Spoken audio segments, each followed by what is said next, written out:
ছেলেদের না ভাগ্যটাই খারাপ। কারণ আমাদের সমাজে যখনই কোনো মেয়েকে খারাপ কিছু ফেস করতে হয়, তার মাথায় একটাই চিন্তা আসে, ধুর, এর থেকে ছেলে হলে ভালো হতো। ঠিক বলি, ছেলে হলে ভীষণ ভালো হতো।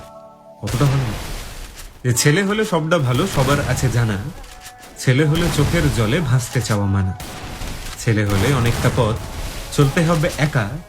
ছেলে হয়ে কষ্ট পেলে ইস কি ভীষণ ন্যাকা। ছেলে হলে রাস্তাঘাটে শুনতে হবে কথা।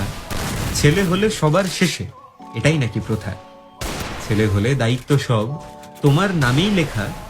ছেলে হলে সইতে হবে ছোট্ট থেকে শেখা। ছেলে হলে মেট্রো বাসে থাকবে না যে কোটা। পকেট ফাঁকা থাকলে ছেলের শুনতে হবে খোটা।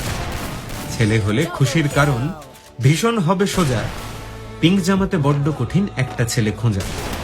ছেলে হলে তুমি দোষী বলবে 10 মিলে। ছেলে হলে হাসতে হবে কান্নাটাকে গিলে। তুমি না ঠিক বলেছ, ছেলে হওয়া ভীষণ সোজা। সবার মুখে চলে, কারণ ছেলেরা যে ভাঙা মনেও ভালো আছি বলে। এবার বুঝেছো ছেলে হওয়া কতটা সোজা। আর এই যে মেয়েরা, তোমরা এটাকে আবার চ্যালেঞ্জ হিসেবে নিও না। তোমরা বরং তোমাদের সব থেকে প্রিয় সব থেকে কাছের ছেলেটাকে একটু ট্যাগ করে দাও। মানে একটু সাপোর্ট, একটু আগলে রাখা সেও তো ডিজার্ভ করে, তাই না? তুমি এটা তাকে পাঠাতে পারো, তারপরেও সে কিন্তু কিছু বলবে না, কিন্তু সে মনে মনে